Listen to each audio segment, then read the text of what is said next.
आज हम आपको एक बहुत बड़ी जंग जो अभी तक हो रही है उसके बारे में बताएंगे कि क्यों नहीं रुकेगी। लेकिन उससे पहले आई चलते हैं अपर स्टूडियो और आपको बताते हैं 4 बजे की 4 बड़ी खबरें हमेशा की तरह आज कौन सी लेकर आए हैं। देखिए, दुनिया भर में आज जो एक सबसे बड़ी खबर है उसके बारे में सुबह से लगातार टीवी 9 भारतवर्ष भी आपको बता रहा है कि आखिर वो कौन सी खबर है जो दुनिया भर में इस वक्त आप जानते हैं ट्रंप के ऊपर जो हमला हुआ है, लेकिन उसके अलावा हत्या की कोशिश। देखिए, डोनाल्ड ट्रंप की हत्या की साजिश पर हम एक बड़ा खुलासा करने जा रहे हैं। ये 4 बजे की बड़ी खबरों में से पहली खबर। दूसरी, ट्रंप की हत्या करना चाहता था हमलावर, इस हमलावर को लेकर सनसनीखेज खुलासा आगे आप देखेंगे। तीसरी बड़ी खबर, ट्रंप से सिर्फ 400 फीट दूर थी वो मौत। ट्रंप की सुरक्षा में कैसे और कितनी बड़ी चूक हुई है वो हम आपको बताएंगे। तीसरी खबर, नेटो भी यहां पर एक बहुत बड़ा एंगल है। नेटो को परमाणु हमले की डायरेक्ट वार्निंग। नेटो को रूस ने एक बार फिर से न्यूक्लियर हमले की वार्निंग दी है और किसी भी विध्वंस की आहट, इसको आप समझ सकते हैं। चौथी बड़ी खबर, ईरान में मोसाद के हमले का प्लान है। ईरान में मोसाद और CIA की मौजूदगी का कौन कर रहा है दावा? क्या मोसाद ईरान में करने वाला है बड़ा ऑपरेशन? ये पूरी खबर आगे आपके सामने होगी, लेकिन शुरुआत इस वक्त की बड़ी खबर के साथ करते हैं। ट्रंप पर हमले को लेकर बहुत बड़ा दावा किया गया है। ट्रंप की हत्या करना चाहता था हमलावर, यह FBI ने कहा है। ट्रंप की गोली मारकर हत्या की कोशिश थी। ट्रंप की हत्या की कोशिश के नजरिए से जांच कर रहे हैं, यह FBI ने कहा है। और भी हमलावरों के शामिल होने की आशंका है, यह FBI ने कहा है। देखिए वो तस्वीरें जो सुबह से पूरी दुनिया में छाई हुई हैं, ये वो तस्वीरें हैं जो पूरी दुनिया को जिसने हिलाकर रख दिया। अमेरिका जो दुनिया का सबसे ताकतवर और सबसे सुरक्षित मुल्क माना जाता है, उस अमेरिका के पूर्व राष्ट्रपति के ऊपर सरेआम जब वो एक चुनावी रैली को संबोधित कर रहा था, एक हमलावर ने गोली चला दी। ये हमलावर इतने करीब ट्रंप के कैसे पहुंचा? इस हमलावर के पास इतनी हिम्मत कहां से आई? ये हमलावर अमेरिका की बहुत जानी मानी सुरक्षा एजेंसियों को चकमा देकर यहां तक कैसे पहुंचा? ये तमाम ऐसे सवाल हैं जो आज पूरी दुनिया इस वक्त अमेरिका की सुरक्षा एजेंसियों से पूछ रही है, अमेरिका के उन जिम्मेदार लोगों से पूछ रही है जिनके ऊपर सुरक्षा का जिम्मा है। क्योंकि अमेरिका, और वो भी तब जब डोनाल्ड ट्रंप सरेआम लोगों के साथ एक चुनावी रैली कर रहे हो और उनके कान को छूकर गोली निकली हो, या कह सकते हैं उनको छूकर मौत निकली हो। लेकिन ट्रंप की सुरक्षा को लेकर सवाल उठे हैं। ट्रंप की रैली में सुरक्षा के पुख्ता इंतजाम नहीं थे, ये जानकारी आ रही है। रूफ टॉप की सुरक्षा को लेकर अनदेखी का आरोप है। ये दावा पूर्व FBI अधिकारियों का है, उन्होंने आरोप लगाया है। नहीं मांगी गई थी अतिरिक्त सुरक्षा, ये FBI कह रही है। तो अब यहां पर अलग अलग सुरक्षा एजेंसियों के अलग अलग वर्जन भी आ रहे हैं। लेकिन ये तस्वीरें देखिए, जब ट्रंप बैठ गए या कहें गिर गए, जब वहां पर उनके ऊपर हमला हुआ और उसके बाद उनको सुरक्षा कर्मियों ने उठाया सहारा देकर, तब वो वहां पर बंधा हुआ एक मुक्का वहां पर हाथ दिखाते हुए कि नहीं, मैं अभी भी ताकत के साथ खड़ा हूं। तो आपको ये पूरा मामला बताते हैं कि ये पूरा मामला है क्या। देखिए, पेंसिल्वेनिया के बटलर में रैली के दौरान ट्रंप पर गोली चलाई गई थी। इस वक्त ट्रंप बाइडेन के बारे में बयान दे रहे थे। वो कह रहे थे कि हमारे देश में बहुत बुरा राष्ट्रपति आया है, और इसी दौरान गोलियां चलने की आवाज आई। मंच पर मौजूद ट्रंप के दाहिने कान पर गोली लगती है। ट्रंप नीचे झुक जाते हैं। इस दौरान गोलियों की तड़तड़ाहट जारी रहती है। ट्रंप के सुरक्षाकर्मी तुरंत मंच पर आते हैं और उन्हें चारों ओर से घेर लेते हैं। कुछ देर बाद ट्रंप उठते हैं और समर्थकों के ओर हाथ ऊपर कर ठीक होने का इशारा करते हैं। इसके बाद ट्रंप को वहां से बाहर निकाला जाता है। तो देखिए, ये ट्रंप की यहां पर तस्वीरें आप देख सकते हैं। ये जहां पे आपको दिख रहा है एक पोडियम जिस पर लिखा भी हुआ है ट्रंप, उसी पोडियम पर खड़े होकर ट्रंप एक लाल कैप लगाकर जब उस चुनावी रैली को संबोधित कर रहे थे, उसी समय उन पर यह हमला हुआ। देखिए कैसे हमले के बाद उनको सुरक्षा कर्मियों ने खड़ा किया। ट्रंप को आप देख सकते हैं, ये ट्रंप सुरक्षा कर्मियों के बीच में आपको दिखाई दे रहे हैं। जहां पर देखेगा अभी वो हाथ ऊपर करके, ये आप देखिए बंधा हुआ मुक्का जो एक ताकत का इशारा होता है, वहां पर ताकत का इजहार करते हुए, अपने हौसले का इजहार करते हुए ट्रंप समर्थकों के बीच में। और उसी समय तड़तड़ाहट, तालियों की गूंज उठती है। गोलियों की तड़तड़ाहट के बाद समर्थकों का उन्होंने हौसला बढ़ाया और समर्थक भी उनकी हौसला अफजाई करते हुए।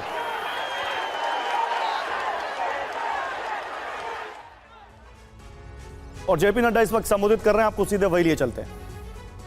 अगर वो सक्षम है पश्चिम भारत में तो पूर्व में उसका नाम लेवा भी नहीं है, और अगर कोई सक्षम है मध्य में तो उसका उत्तर, पूर्व, पश्चिम, दक्षिण कहीं भी नाम लेवा नहीं है।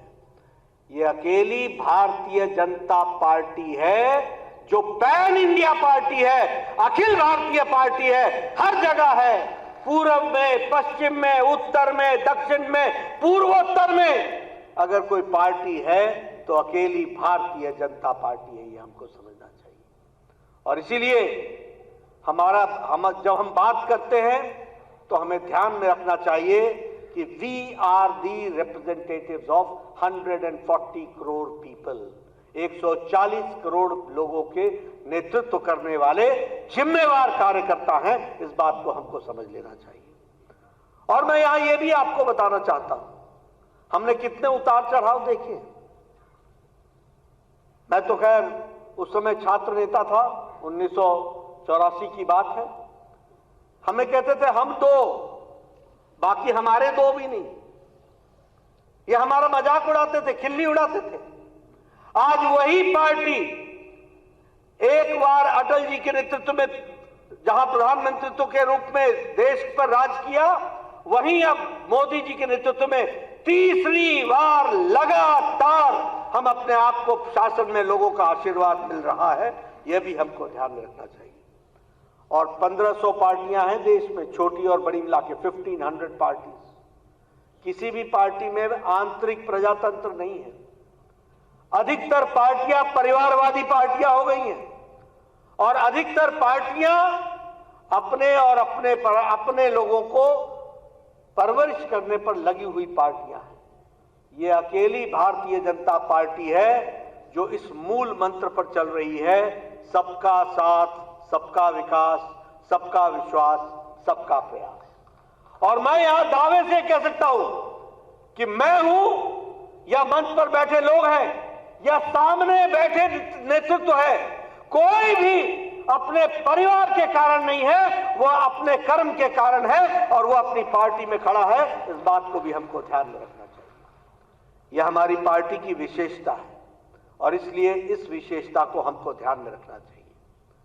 मैं एक बात और कहना चाहता हूं कि हम सब लोगों को अपने आत्मविश्वास हमेशा अपने साथ रखना चाहिए, और आत्मविश्वास के साथ साथ आत्मचिंतन भी लगातार करना चाहिए। कोई बाहर वाला हमको नहीं बताता, हमें खुद मालूम है हमें क्या करना है। इसलिए हमारा विश्वास भी ना डगमगाए और हमारी चिंतन की प्रक्रिया भी लगातार चलती रहे, इसका हमको ध्यान रखना चाहिए। और इसीलिए मैं तमाम कार्यकर्ताओं से, तमाम लोगों से यह कहना चाहूंगा कि मैं कई बार देखता हूं, मैं आज अपने मुख्यमंत्री जी से, अध्यक्ष जी से, सभी लोगों से चर्चा कर रहे थे। मैं हमेशा कह रहा था we are the political parties, और we are the political party, हम वो राजनीतिक दल हैं और हम उस राजनीतिक दल के कार्यकर्ता हैं जिसे इस बात का बोध होना चाहिए जो समय की परिस्थितियों को परिवर्तित करने की ताकत रखता है। इस नेतृत्व को हमकी क्षमता देनी है। और इसीलिए हम कहते हैं कि हम पोस्टमैन नहीं हैं, हम सिर्फ आपकी बात को आगे बढ़ाने वाले नहीं हैं, हम उसमें वैल्यू एडिशन करने वाले लोग हैं, हम परिस्थितियों को बदलने वाले लोग हैं। और इसलिए, और मैं एक बात हमेशा कहता हूं कि हम कार्यकर्ता हैं, और कार्यकर्ता के साथ आप भी नेता हैं और हम भी नेता हैं। ये अलग अलग नहीं होते। किसी स्थान पर हम नेता होते हैं तो सामने वाला कार्यकर्ता होता है, किसी स्थान पर आप नेता होते हैं और आपके सामने कार्यकर्ता होता है। हम नेता और कार्यकर्ता एक हैं। जो नेता होता है वो पहले कार्यकर्ता होता है। और इसीलिए मैं नेतृत्व मतलब यहां बैठे सब लोगों को और ऊपर बैठे सब लोगों को एक बात कहना चाहता हूं, भारतीय जनता पार्टी का वो कार्यकर्ता है जो चैलेंजेस को एक्सेप्ट करके आगे बढ़ने की ताकत रखता है, इस मानसिकता से चलने वाला व्यक्ति। तो उत्तर प्रदेश में बीजेपी की हार पर बीजेपी कार्य समिति की जो बैठक चल रही लखनऊ में, उसी में बोलते हुए बीजेपी अध्यक्ष और केंद्रीय मंत्री जेपी नड्डा। लेकिन आगे बढ़ते हैं, एक बार फिर से अपने मुद्दे पर आते हैं। ट्रंप की हत्या की कोशिश किसने की? देखिए, एक बड़ा अपडेट इसी से जुड़ा हुआ। ट्रंप पर हमला करने वाले की पहचान हो गई है। थॉमस मैथ्यू नाम के शख्स ने फायरिंग की थी। 20 साल का मैथ्यू पेंसिल्वेनिया का रहने वाला था। मैथ्यू ने AR-15 राइफल से ट्रंप पर फायरिंग की थी।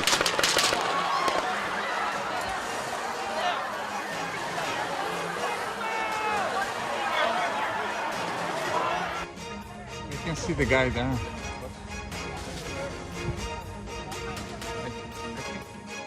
तो ट्रंप की पार्टी से जुड़ा हुआ है हमलावर, यह FBI कह रहा है। थॉमस मैथ्यू की वोटर ID कार्ड से यह खुलासा हुआ है। रिपब्लिकन पार्टी का वोटर था हमलावर थॉमस मैथ्यू। बाइडेन की डेमोक्रेटिक पार्टी को दे चुका है डोनेशन। डेमोक्रेटिक पार्टी से जुड़े ग्रुप को दिया था $15 का डोनेशन। तो वोटर रिपब्लिकन पार्टी का डोनेशन दिया है डेमोक्रेट्स को, और यह बताता है कि यहां पर क्या चल रहा है। देखिए, ट्रंप पर फायरिंग, मारा गया हमलावर। पेंसिल्वेनिया में चुनावी रैली के दौरान ट्रंप पर फायरिंग हुई। ट्रंप पर हमला करने वाला शख्स थॉमस मैथ्यू मारा गया। पेंसिल्वेनिया के बेथेल पार्क का रहने वाला था थॉमस मैथ्यू। हमलावर के रिपब्लिकन से जुड़े होने का FBI ने दावा किया है। पूरे घटनाक्रम में मैथ्यू समेत 2 लोगों की मौत हुई है, 2 घायल हैं। हमले के बाद भी ट्रंप अपना कैंपेन जारी रखेंगे, ये जानकारी सामने आ रही है। मेजर जनरल सुधाकर सर हमारे साथ जुड़ रहे हैं, आज defence expert. Brigadier Vinod Dutta हमारे साथ जुड़े हुए हैं, आज defence expert. Pinak Ranjan Chakraborty sir हमारे साथ जुड़े हुए हैं, पूर्व राजदूत। और हमारे साथ मनीष झा, हमारे संवाददाता जुड़े हुए हैं। मनीष, तो सुबह से तो आप हमारे दर्शकों को लगातार बता रहे हैं, लेकिन जो ये शख्स जिसकी पहचान हुई है रिपब्लिकन पार्टी का वोटर, इसके बारे में क्या जानकारी है, बताइए। बिल्कुल, देखिए, 20 साल का व्यक्ति थॉमस मैथ्यू एक राइफल लेकर और जहां रैली हो रही है उस मंच के बेहद करीब लगभग 130 गज की दूरी पर स्थित हाई राइज बिल्डिंग से 5 गोलियां दागता है। 5 में से 4 गोलियां, जिसमें 2 जो वहां पर भीड़ में मौजूद लोग हैं उसको गोली लगती है। 1 गोली एक व्यक्ति को लगती है जिसकी वहीं पर मौत हो जाती है, और 1 गोली प्रेसिडेंट ट्रंप को लगती है, कान के ऊपरी हिस्से में लगती है, और उसके तुरंत बाद ही इसे मार दिया जाता है सीक्रेट सर्विस के स्नाइपर के द्वारा। अब सबसे बड़ी बात है कि इसको लेकर कहा जा रहा है कि यह रिपब्लिकन पार्टी का समर्थक था। इसने उस डेमोक्रेट को, देखिए, एक इंडिविजुअल तौर पर उसकी क्या पहचान थी, उससे ज्यादा जरूरी है कि FBI और सीक्रेट सर्विस इस बात का इन्वेस्टिगेशन करे कि इसके पीछे कौन लोग थे। एक ऐसे माहौल में जहां पर अमेरिका में अभी 2 फाड़ की स्थिति है, एक ऐसे माहौल में जहां पर ट्रंप सीधे सीक्रेट सर्विस और FBI और इस तरह के डीप स्टेट को कटघरे में खड़ा रख रहे हैं। सच कितना सामने आएगा ये तो नहीं पता, लेकिन अमेरिकन प्रेसिडेंट के इलेक्शन में एक बड़े उम्मीदवार पर अगर यह हमला होता है तो रूस ने जैसा कहा कि काश ये पैसे यूक्रेन की जगह अमेरिका ने अपने पुलिस सिक्योरिटी में लगाई होती तो यह घटना नहीं घटती। ठीक है, बड़ी बात आप कह रहे हैं। रूस का एंगल इसमें है क्या? रूस का इन्वॉल्वमेंट इसमें हो सकता है क्या? इस पर भी आगे बात करेंगे, लेकिन देखिए, एक बड़ी खबर इसी से जुड़ी हुई। ट्रंप पर हमले के दौरान मौजूद थे सीक्रेट सर्विस के स्नाइपर। मंच से कुछ ही दूरी पर सीक्रेट सर्विस स्नाइपर्स मौजूद थे। उनके वहां होने के बावजूद हमला हुआ। ये हमलावर को स्नाइपर्स ने हालांकि ढेर कर दिया। हमलावर के सिर पर गोली मारी।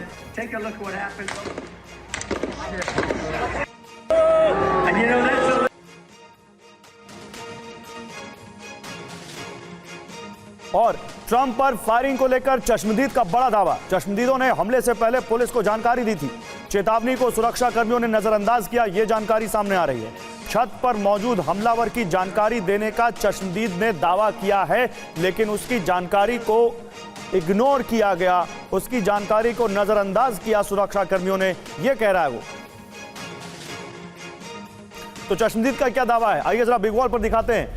चश्मदीद ने आखिर हमलावर को लेकर क्या दावा किया, दिखाइए पीछे जरा बिग वॉल पर। और देखिए, ये आपके सामने पहला यहां पर ट्रंप की सुरक्षा में भारी चूक। आप समझिए, पहले आप समझिए शूटर की लोकेशन, ट्रंप का मंच, उसके बीच की दूरी, स्नाइपर्स कहां थे ये समझिए। ये है ट्रंप का मंच, यहां पर ट्रंप मौजूद थे, भाषण दे रहे थे।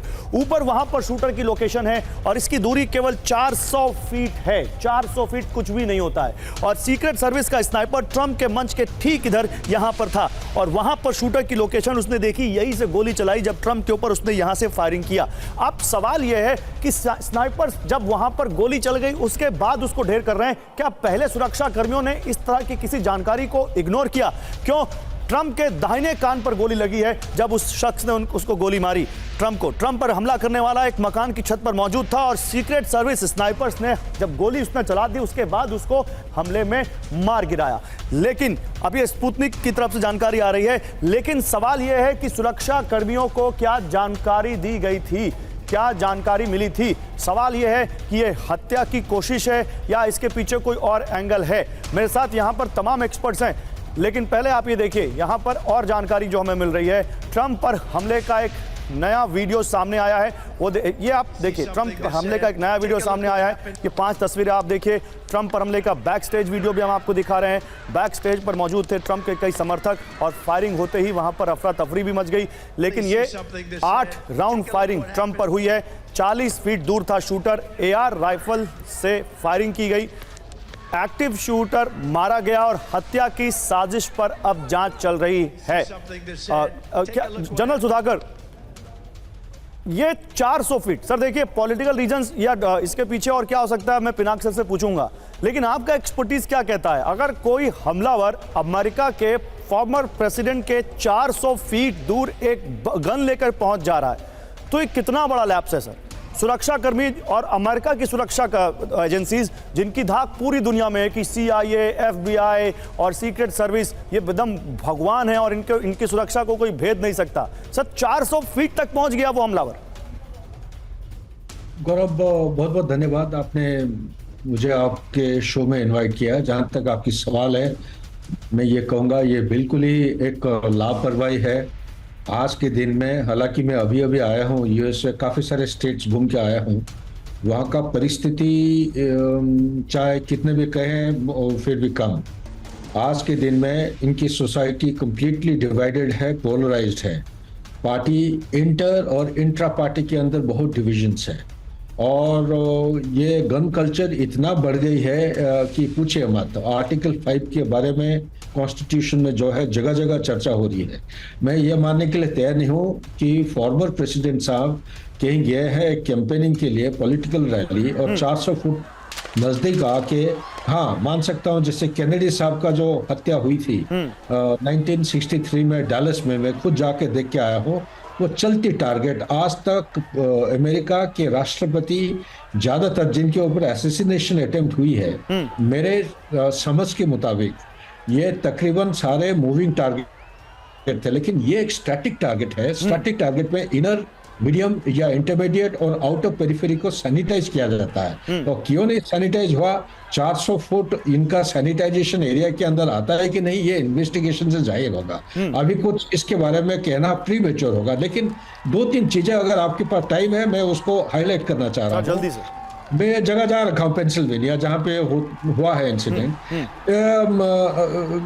माहौल आज के दिन में टोटली पोलराइज्ड। इंटरनल और एक्सटर्नल कॉन्स्पिरेसी को आप डिस्काउंट नहीं कर सकते हैं। आज के दिन में आप अगर सवाल पूछ रहे कि क्या रशिया के हाथ है, रशिया क्यों करेगा? रशिया तो बहुत खुश है।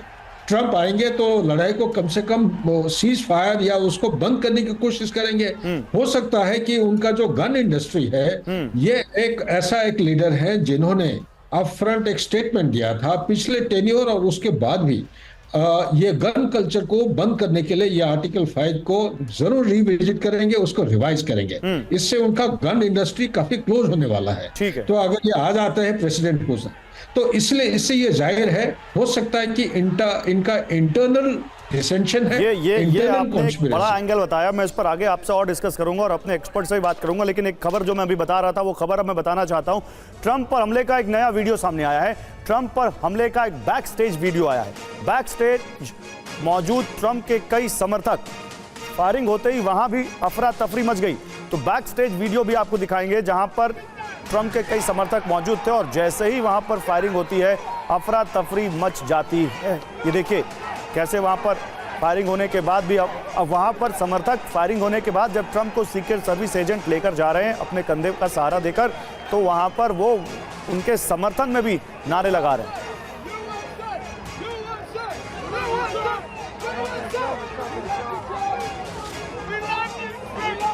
तो ट्रंप की सुरक्षा कितनी मजबूत, जिसकी बात अभी हम कर रहे थे अपने एक्सपर्ट से।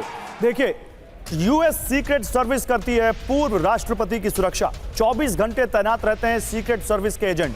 ग्लॉक 19 जेन 5 MOS पिस्तौल से लैस होते हैं एजेंट, FNP 90 सब machine gun, SR-16 CQB assault rifle से लैस होते हैं। खुफिया इनपुट पर तय होता है सुरक्षा का स्तर। आमतौर पर 4 एजेंट पूर्व राष्ट्रपति के साथ होते हैं। पूर्व राष्ट्रपति के दौरे से पहले सीक्रेट सर्विस इसकी जांच करती है, तो हल्के में आप नहीं ले सकते, चाहे वो पूर्व राष्ट्रपति ही हो। इसीलिए ये हमला बहुत बड़ा हमला है। और इसी बीच एक और बड़ी खबर, हमले के बाद ट्रंप का पहला वीडियो सामने आया है। हमले के बाद न्यू जर्सी पहुंचे ट्रंप, चुनाव की एक रैली जारी रखेंगे डोनाल्ड ट्रंप, ये जानकारी आ रही। तो डोनाल्ड ट्रंप के हौसले भी बिल्कुल नहीं गिरे हैं, बिल्कुल भी वो हौसले उनके पस्त नहीं हुए हैं। वो हमले के बाद न्यू जर्सी पहुंचे और जानकारी यह है कि कान पर गोली छूने के बावजूद वो अभी अपनी चुनावी रैली जारी रखेंगे। तो डोनाल्ड ट्रंप हमले में बाल बाल बच गए। इससे पहले भी दुनिया के कई नेताओं पर कुछ ऐसे ही हमले हुए हैं, जिसमें नाम आता है रॉबर्ट फिको का। हमले में घायल हुए वो स्लोवाकिया के पीएम 16 मई 2024 को जब उन पर हमला हुआ। शिंजो आबे को कौन भूल सकता है, जिनकी कुछ ऐसे ही हमले में जान चली गई, जो ऐसी एक चुनावी रैली को संबोधित कर रहे थे और हमलावर ने उनको गोलियां मारी और उनकी मौत हो गई 8 जुलाई 2022 को। जोवेनल मोइज, जिनकी हत्या कर दी गई, हैती के राष्ट्रपति 7 जुलाई 2021 को। इमरान खान पर गोलियां चली थी, अगर आपको याद हो, पूर्व पीएम हमले में घायल हुए पाकिस्तान में 3 नवंबर 2022 को। क्रिस्टीना किर्चनर, हमलावरों की गोली नहीं चली, वरना उनकी भी पता नहीं क्या हाल होती। अर्जेंटीना 1 सितंबर 2022, जेयर बोल्सोनारो रैली के दौरान घायल हुए। पूर्व राष्ट्रपति ब्राजील 6 सितंबर 2018। तो दुनिया भर के लीडर्स पर ऐसा ही कुछ हमला हुआ है, लेकिन अमेरिका अलग है। अमेरिका को आप ब्राजील नहीं मान सकते, अमेरिका को आप अर्जेंटीना नहीं मान सकते। इसीलिए अमेरिका पर में हुए इस हमले ने सबको चौंका दिया है। ट्रंप पर हमले के बाद एक्शन में बाइडेन ने एक इमरजेंसी मीटिंग बुलाई है। ट्रंप की सुरक्षा में चूक को लेकर बैठक हुई है, क्योंकि अमेरिका के पूर्व राष्ट्रपति पर हमले को लेकर अब बाइडेन प्रशासन से सवाल पूछे जाएंगे। उनसे पूछे जाएंगे सवाल कि उनके राज्य में आखिर इतना बड़ा हमला मेनलैंड में एक पूर्व राष्ट्रपति पर कैसे हो गया। ये बहुत बड़ा हमला है।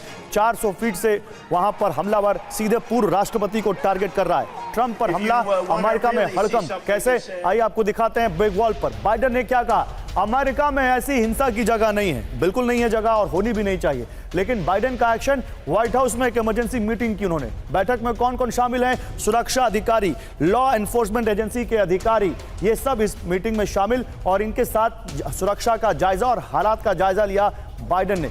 लेकिन एक इस पर एक यहाँ पर मैं पिनाक सर आपसे एक यहाँ पर अपडेट लेना चाहता हूँ। पिनाक सर, मैंने बहुत सारे वर्ल्ड लीडर्स का नाम गिनाया, लेकिन मुझे लगता है कि उनकी स्थिति अमेरिका के पूर्व राष्ट्रपति की स्थिति से थोड़ी अलग होगी।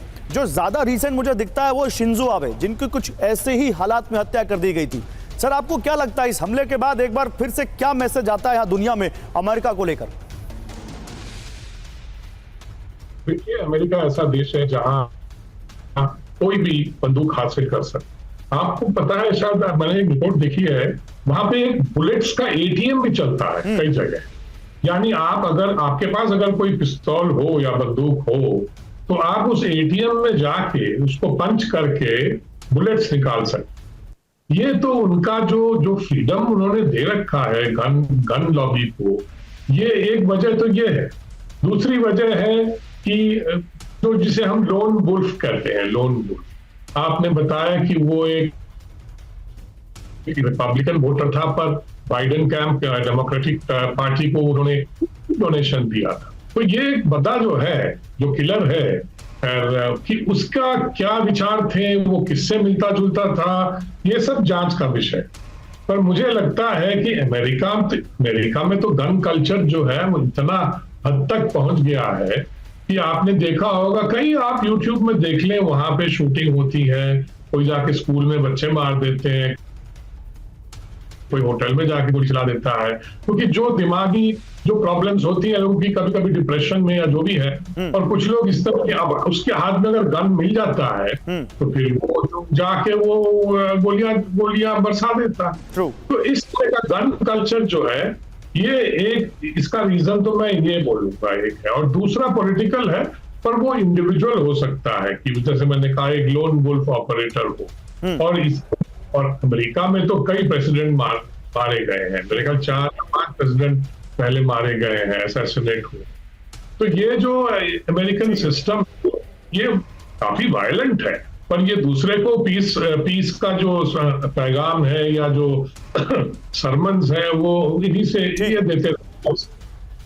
बड़ी बात कह रहे हैं सर आप, लेकिन इसी बीच देखिए एक और बड़ी खबर, ट्रंप पर हमले को लेकर नेटो का बयान। नेटो महासचिव जेंस स्टोल्टनबर्ग ने कहा, ट्रंप की हत्या की कोशिश से स्तब्ध हूं, लोकतंत्र में राजनीतिक हिंसा की जगह नहीं है, नेटो स्वतंत्रता और मूल्यों की रक्षा के लिए साथ है। ब्रिगेडियर दत्ता, नेटो यहां पर जाहिर सी बात है कोई भी यहां पर ट्रंप पर हुए हमले को जस्टिफाई नहीं करेगा, लेकिन सवाल यह है कि क्या वाकई इसमें हम कोई और एंगल ना देखें, केवल एक लोन वुल्फ अटैक देखें, या रूस और यूक्रेन के बीच जो वॉर चल रही है या फिर जो दूसरे हिस्सों में जो वॉर चल रही है वहां पर से भी कोई कनेक्शन इस हमले से जुड़ता है? हाँ देखिए गौरव, ये विवेचना का विषय है, लेकिन इस बात से इनकार नहीं किया जा सकता और ना ही हम इस चीज़ को अभी नकार सकते हैं, क्योंकि जब तक इन्वेस्टिगेशन होते नहीं है। हाल ही में आपने देखा होगा कि रईसी साहब का जो एक्सीडेंट हुआ था, और ये सब चीज़ें ये महज इत्तेफाक नहीं हो सकती। और जिस तरह से क्योंकि इलेक्शंस यहाँ हैं, रूस और यूक्रेन वॉर चल रहा है, तो इसमें इस बात से गुरेज नहीं किया जा सकता कि इसमें कोई और इंटरनेशनल शक्ति का हाथ हो और उसने इस वारदात को अंजाम दिया हो, और ये केवल इन्वेस्टिगेशन के बाद ही पता लगेगा। इस तरह के कई पहले हमले हुए हैं जहां विदेशी ताकतों का या विदेशी जो पावर्स हैं उनका हाथ देखा गया है, और डोनाल्ड ट्रंप क्योंकि वो काफ़ी काफ़ी फॉर्मिडेबल कैंडिडेट बन के उभर रहे थे, और तो ये भी देखा जा रहा है कि साहब ये भी एक उनकी वजह हो सकती है। तो इन सब चीज़ों का केवल इन्वेस्टिगेशन के बाद ही पता लगेगा, लेकिन हाँ यकीनन ये एक बहुत बड़ी सिक्योरिटी लैप्स है, और ख़ासकर अमेरिका जैसे देश के लिए, क्योंकि अमेरिका की जो शीन और शाइन है या जो उसका वर्चस्व है या जो उसका जो एक स्टेटस और स्टेचर था वो हिल गया है। ये बड़ी बात आप कह रहे हैं, क्योंकि ये 9/11 के बाद शायद इस तरह का इतना बड़ा हमला जो पूरी दुनिया में इस वक्त पूरी दुनिया जिसके बारे में बात कर रही हो, अमेरिका पे हुआ होगा, अमेरिका के अंदर किसी पूर्व राष्ट्रपति पर हुआ होगा, लेकिन इसको लेकर हम बात करें उससे पहले देखिए आप जरा वॉर की तरफ चलते हैं। यूक्रेन में रूस का जबरदस्त हमला हुआ है, अब नेटो को डर क्या है ये आप देखिए, क्योंकि ये बहुत बड़ी खबर है। परमाणु विध्वंस का ट्रिगर क्या पुतिन दबाने वाले हैं? सुखोई 34 फाइटर जेट से विध्वंसक एयर स्ट्राइक की गई है, सेवर इलाके में गिराए गए हैं फैब 3000 बॉम्ब, यूक्रेनी ठिकानों पर भारी तबाही, रूसी रक्षा मंत्रालय का बड़ा दावा।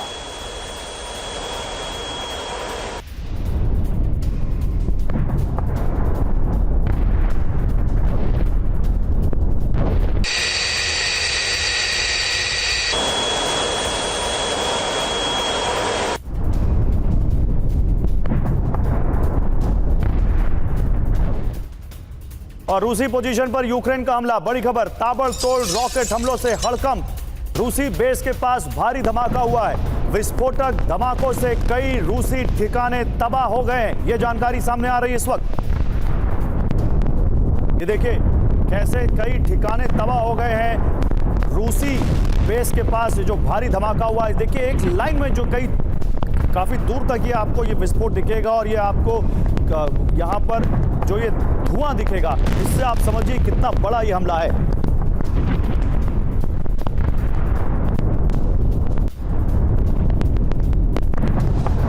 और एक और बड़ी खबर आ रही है, देखिए यूक्रेन के खार्किव में रूस का बहुत बड़ा हमला, ये बड़ी खबर, इसके अंदर मिसाइल से ये महाविध्वंस किया है, रेलवे पार्किंग के पास मिसाइल हमला किया है, हमले में 120 से ज्यादा यूक्रेनी सैनिकों की मौत हो गई। देखिए एक हमले में यूक्रेन के 120 सैनिकों की मौत, 3 इन्फेंट्री व्हीकल समेत 20 से ज्यादा उपकरण तबाह हो गए।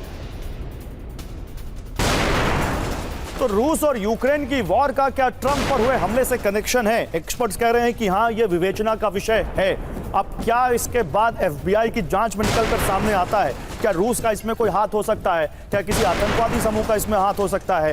क्योंकि ये वॉर तो चल रही है, और ये वॉर देखिए कितनी भयंकर चल रही है, ये आपके सामने दिख रहा है। ये वॉर रुकी नहीं है, और ये वॉर पूरी दुनिया में इसका असर कभी कम कभी ज्यादा हो रहा है, क्योंकि अमेरिका में अब इलेक्शंस हो रहे हैं, वहां पर चुनावी रैलियां शुरू हो चुकी हैं, उसको लेकर भी कई सारे कयास लगाए जा रहे हैं। लेकिन पहले ये देखिए, रूसी हमलों से दहला खार्किव, स्कैंडर M मिसाइल सिस्टम से किया महाविध्वंस, रेलवे पार्किंग के पास यूक्रेनी सैन्य बेस पर मिसाइल हमले में 120 से ज्यादा यूक्रेनी सैनिकों की मौत, 3 मार्डर इन्फेंट्री फाइटिंग व्हीकल तबाह कर दिए, हमले में 20 से ज्यादा सैन्य उपकरण भी नष्ट हुए हैं।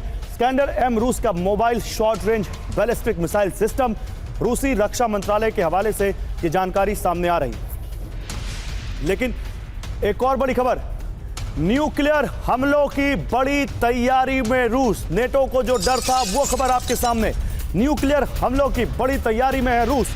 नेटो को न्यूक्लियर हमलों को की धमकी दी है। रूसी वार्निंग को हल्के में ना ले नेटो, ये रूस ने कहा है।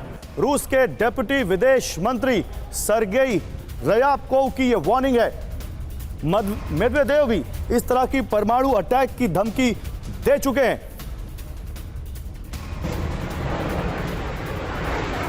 तो नेटो को रूस की न्यूक्लियर धमकी, रूसी चेतावनी को हल्के में ना ले नेटो, ये रूस ने कहा है। रूस की संप्रभुता को खतरा हुआ तो हमला करेंगे, परमाणु हमला। पुतिन के करीबी लगातार दे रहे हैं इस तरह की चेतावनी। रूस के डेप्यूटी विदेश मंत्री सरगेई रयाबकोव की वार्निंग। पूर्व राष्ट्रपति मेदवेदेव और सेनेटर वैलेंटिना मत्विएंको भी परमाणु अटैक की धमकी दे चुके हैं। यूरोप में अमेरिकी हाइपरसोनिक मिसाइल तैनाती के ऐलान से रूस भड़क गया है। ये तास न्यूज एजेंसी के हवाले से ये जानकारी सामने आ रही है। मनीष, ये क्या मामला है? लगातार पुतिन के आसपास वाले, इनफैक्ट पुतिन भी कई बार कह चुके हैं, लेकिन पुतिन के आसपास वाले जो ये माहौल बना रहे हैं, इसके पीछे क्या राज है? देखिए, एक तरह से रूस दरअसल आगाह करना चाहता है नाटो को, इसलिए क्योंकि नाटो की तरफ से लगातार दबाव बढ़ाए जा रहे हैं। रूस के सीमा क्षेत्र से संबंधित सभी देशों में जिस तरह से अमेरिका या नाटो अपने मिलिट्री डिप्लॉयमेंट को कर रहा है, अपने न्यूक्लियर वेपन को इंस्टॉल कर रहा है, उसके जवाब में क्रेमलिन का यह कहना है कि अगर, और सही भी बात है, देखिए आज की तारीख में दुनिया में सबसे अधिक परमाणु हथियार किसके पास है? रूस के पास है। इसके बावजूद भी क्या कोई देश ये सोच सकता है कि रूस किसी युद्ध में सरेंडर कर देगा? क्या किसी युद्ध में रूस हार मान लेगा? आखिर अगर ऐसे करने की नौबत आएगी तो उसके पास जो 5,500 से अधिक परमाणु बम है वो किस काम के आएंगे? इसीलिए रूस ये आगाह कर रहा है बार बार कि मत भूलो हम भी परमाणु संपन्न देश है, और अगर हमारे अस्तित्व का खतरा होगा तो पुतिन ने पहले ही कहा कि फिर उस धरती का हम करेंगे क्या? बिल्कुल सही बात है। और देखिए, एक और जानकारी इसी से जुड़ी हुई, रूस पर हमले की तैयारी में है नेटो। रूस पर हमले के लिए लॉन्ग रेंज मिसाइल बनाने की तैयारी में है नेटो। 4 नेटो देश मिलकर लॉन्ग रेंज मिसाइल बनाएंगे। 2000 किलोमीटर से ज्यादा रेंज तक अटैक का प्लान है। तो नेटो देश अब लॉन्ग रेंज मिसाइल अभी तक नहीं दी है यूक्रेन को, लेकिन बनाएंगे जरूर, ये जानकारी सामने आ रही है। आइए इस बारे में और जानकारी मैं देता हूं। रूस पर हमले की तैयारी में कैसे है नेटो? रूस पर हमले के लिए लॉन्ग रेंज मिसाइल बनाना चाहता है नेटो और इसके कई देश। 2000 किलोमीटर से ज्यादा रेंज तक अटैक करने वाले मिसाइल का प्लान है। मॉस्को तक हमले के लिए 4 देश लॉन्ग रेंज मिसाइल बनाएंगे। अब ये 4 देश कौन से हैं? ये जर्मनी, फ्रांस, इटली और पोलैंड क्रूज या बैलिस्टिक मिसाइल बनाएंगे, ये जानकारी आ रही है। नेटो समिट के बीच जर्मनी, फ्रांस, इटली और पोलैंड के बीच समझौता हुआ है। आगे ब्रिटेन भी इस लॉन्ग रेंज मिसाइल प्रोजेक्ट से जुड़ सकता है। जर्मन अखबार फ्रैंकफर्टर ऑलगेमाइने ज़ेइटुंग का यह दावा है। इसी बीच एक और बड़ी खबर, बहुत बड़े खतरे में है यूरोप की सुरक्षा। रूस जीता तो यूरोप पर बड़ा संकट। रूस को यूक्रेन युद्ध कभी नहीं जीतने देंगे। यूक्रेन का समर्थन करता रहेगा फ्रांस, ये फ्रांस के राष्ट्रपति मैक्रों का बहुत बड़ा दावा है। वो कह रहे हैं कि रूस को यूक्रेन युद्ध कभी भी नहीं जीतने देंगे।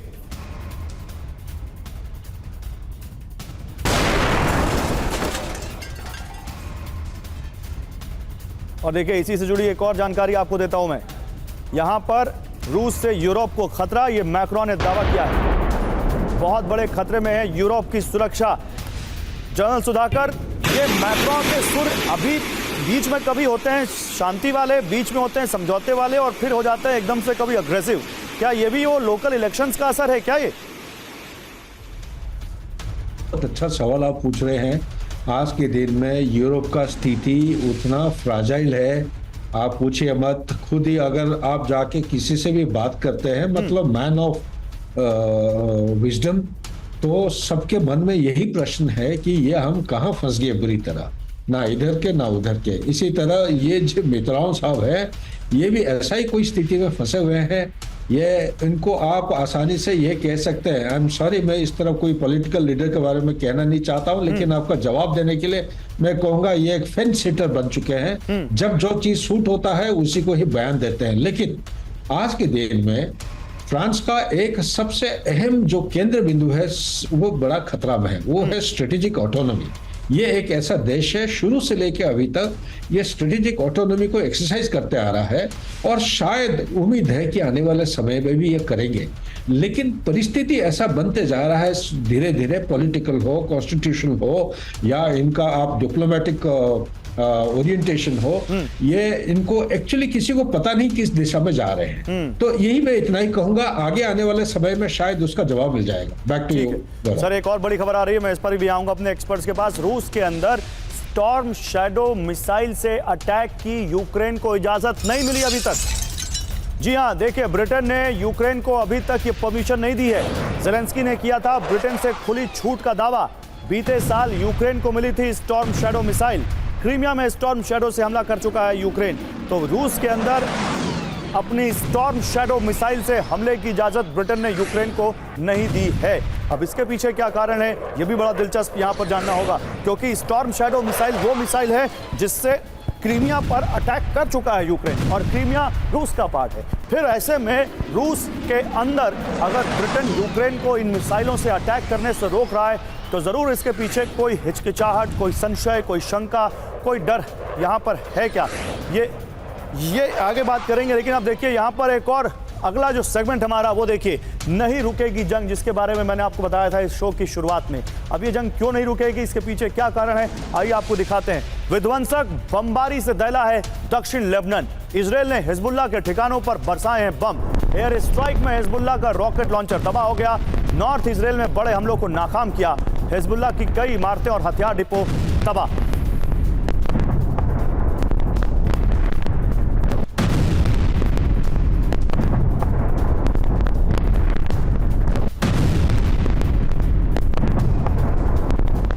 और इजरायल पर हिजबुल्लाह का विध्वंसक हमला। उत्तरी इलाके में रॉकेट की बारिश।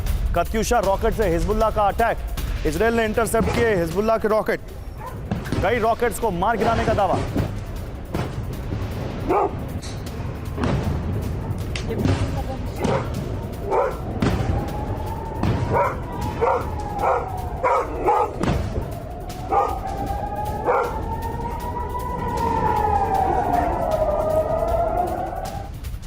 और इजरायली बेस पर हिजबुल्लाह का बड़ा हमला। स्तुला में इजरायली बेस पर अटैक। जंगल में बने बेस पर हिजबुल्लाह का मोटार अटैक। हमले के बाद इजरायली बेस में आग लग गई। तो इजरायली बेस पर भी हिजबुल्लाह ने एक बड़ा हमला किया है। स्तुला में इजरायली बेस पर हिजबुल्लाह ने अटैक किया है। हमले के बाद इजरायली बेस में आग लग गई। ये जंगल में बेस बना था जिस पर हिजबुल्लाह ने मोटार अटैक किया। तो तीन खबरें आपको एक साथ दिखाता हूं मैं। एयर स्ट्राइक में हिजबुल्लाह का रॉकेट लॉन्चर तबाह हो गया। नॉर्थ इजरायल में बड़े हमलों को नाकाम किया इजरायल ने।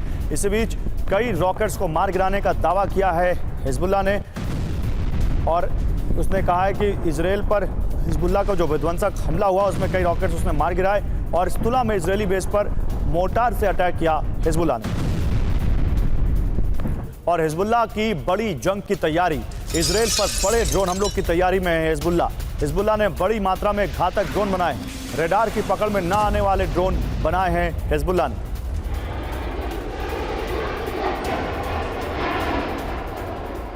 तो आक्रामक हिजबुल्लाह, बढ़ गया जंग का दायरा। देखिए, हिजबुल्लाह ने रॉकेट से हमले की रफ्तार बढ़ाई है। हिजबुल्लाह ने ड्रोन से बड़े हमले की तैयारी की है। इजरायल में ज्यादा अंतर तक हमले कर रहा है हिजबुल्लाह। हिजबुल्लाह की आर्टिलरी यूनिट पहले से ज्यादा एक्टिव है। ईरानी इराकी मिलिशिया के सपोर्ट से ज्यादा मजबूत हुए हैं। और हिजबुल्लाह ने एक अदृश्य ड्रोन बनाया है। ये तो बहुत बड़ी जानकारी है। हिजबुल्लाह के ड्रोन को मार गिराना मुश्किल है। हिजबुल्लाह रिसोर्स के इंचार्ज अल मौसवी का दावा, आयरन डोम को चकमा देने में सक्षम है यह नया ड्रोन। इजरायल पर अरब देशों की चुप्पी ठीक नहीं है, ये भी अल मौसवी ने कहा है। और TV9 भारतवर्ष इकलौता चैनल है भारत का जो लेबनान में मौजूद है। हमारे संवाददाता सुमित इस वक्त हमारे साथ जुड़ चुके हैं। सुमित, हिजबुल्लाह बड़े स्तर पर तैयारी कर रहा अटैक की इजरायल पर, और उसमें भी एक ऐसा ड्रोन जो आयरन डोम की पकड़ में नहीं आएगा। यह क्या मामला, बताइए। देखिए, बिल्कुल गौरव, सबसे पहले आप समझिए कि साउथ लेबनान में इस समय हमारी टीम मौजूद है। साउथ लेबनान वो इलाका है जो इस समय हॉट बेल्ट है। साउथ लेबनान को आप दो पार्ट में बांट सकते हैं, एक है वेस्ट और एक है ईस्ट। वेस्ट के इलाके से कल हमने सौरा से हमने रिपोर्ट किया, हमने दिखाया कि आखिरकार गांव के अंदर गांव खाली करा लिए गए हैं, लगातार वहां पर किस तरीके के अटैक किए जा रहे हैं और लगातार अब हिजबुल्लाह के कमांडर्स ने उन सभी रिहायशी इलाकों को ले लिया। अब हम साउथ ईस्ट में हैं, जो मेरे पीछे आप देख रहे हैं ये मरजरून का इलाका है और ख़ासतौर पर ये वो इलाका है जो आप इस तरीके के ट्राई जंक्शन को आप समझ सकते हैं, जिसमें सीरिया का इलाका, जिसमें लेबनान का इलाका और जिसमें इजराइल का इलाका, तीनों इलाके मर्ज होते हैं। और इस इलाके में मैं आपको बताऊं कि कल रात को 4 जगहों के ऊपर इजराइल ने टारगेट किया, जिसमें उनके इलेक्ट्रिसिटी ट्रांसफार्मर थे, उनके 2 मिलिट्री बेसिस थे और खास तौर पर ऐसे सिविलियन एरियाज थे जहां पर उनको हिजबुल्लाह की मौजूदगी के बारे में इंटेलिजेंस इनपुट मिल रहे थे। अभी हम इन इलाकों में फॉरवर्ड इलाकों में थे, लेकिन हमें वहां से जाने के लिए कहा गया तुरंत, क्योंकि शायद इजराइल के ड्रोन्स उन्होंने इंटरसेप्ट किए थे। लेकिन इंपॉर्टेंट ये है कि इस पूरे इलाके में साउथ लेबनान का पूरा इलाका इस समय हॉट बेल्ट बन चुका है। 14 से 15 ऐसे स्पेसिफिक लोकेशंस हैं जहां पर लगातार फायर फाइट चल रहा है एक दूसरे के, मतलब रह रहकर या तो इजराइल मिसाइल अटैक करता है या फिर ड्रोन अटैक करता है या फिर दूसरी तरफ हिजबुल्लाह इस तरीके के अटैक को कंडक्ट करता है। तो निश्चित तौर पर ये एक इमर्जिंग आप कह सकते हैं कि वॉर फ्रंट बनता जा रहा है, जहां पर हिजबुल्लाह भी रुकने का नाम नहीं ले रहा और ना ही इजराइल रुकने का नाम ले रहा है। आज सुबह जब हम इन इलाकों में घुस रहे थे तो कई इलाकों को पहले से बंद कर दिया गया। हमने जब जानने की कोशिश की तो हमने बताया गया कि हिजबुल्लाह ने अपनी स्ट्रैटेजीज में बदलाव किया है। हिजबुल्लाह ने अपने लॉजिस्टिक सेंटर्स को, अपने ड्रोन सेंटर्स को, अपने ड्रोन आप कह सकते हैं कि अटैक्स के लिए लोकेशंस को बदला। तो आप मान के चलिए कि बहुत कुछ हो रहा है यहाँ पर और बहुत कुछ बड़ा प्लान किया जा रहा है ताकि इजराइल को जवाब दिया जा सके। और ऐसा माना जा रहा है भारतवर्ष वहां पर मौजूद है हमारे दर्शकों को ये सब रिपोर्ट करने के लिए। वेल डन सुमित, आप हमारे साथ रहिए। देखिए इसी बीच एक बड़ी खबर है, धमाकों से दहला है दक्षिण गाजा। खान यूनिस में इजराइल की विनाशकारी बमबारी, इजरायली हमले में 90 लोगों की मौत। आईडीएफ ने किया है हमास कमांडर को मार गिराने का दावा। खान यूनिस में विनाशकारी बमबारी, ये देखिए ये मशरूम क्लाउड आप जो देख रहे हैं, ये जो दिख रहा है ये आपको बताने के लिए काफ़ी है कि कैसे यहाँ पर एक बड़ा धमाका हुआ है और मारा गया हमास की खान यूनिस ब्रिगेड का कमांडर। इजरायली एयर अटैक में सालामेह की मौत हुई है। दक्षिण गाजा में इजरायली एयर स्ट्राइक के दौरान उसकी मौत हुई है। अल कस्साम ब्रिगेड के चीफ मोहम्मद दैफ का करीबी था।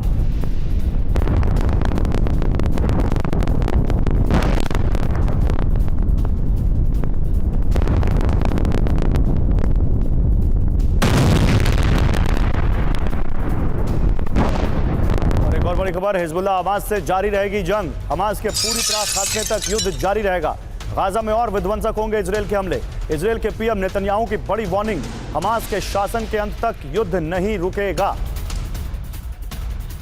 और सुमित हमारे साथ हैं। सुमित, देखिए हिजबुल्लाह हमास से इजराइल की जंग जारी रहेगी ये कहा जा रहा है, आप क्योंकि साउथ लेबनान में हैं, ये बताइए ये जो हिजबुल्लाह तैयारी कर रहा है वो तो हमें दिख रहा है, ये इजराइल की तरफ से भी बहुत बड़े हमले हुए हिजबुल्लाह में पिछले बीते दिनों, उस बारे में जानकारी दीजिए।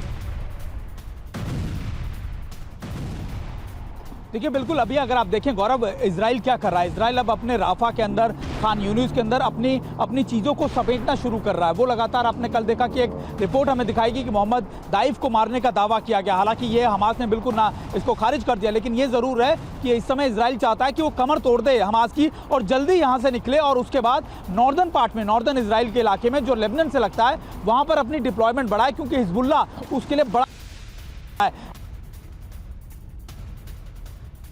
वो हिजबुल्लाह ने कई ऐसी लोकेशंस को कैप्चर किया नॉर्दर्न इजराइल की, जो इजराइल को अंदाजा नहीं था कि वो कर लेगा। और ऐसे में इजराइल के लिए बड़ा खतरा अब हिजबुल्लाह बनता जा रहा है, हूती बनता जा रहा है। और यही वजह है कि अब इजराइल चाहता है कि इन दोनों खतरों को कहीं ना कहीं हैंडल करे और जो फोर्सेज है उनका कहीं ना कहीं डाइवर्जन करे वो गाजा से नॉर्दर्न बॉर्डर की तरफ।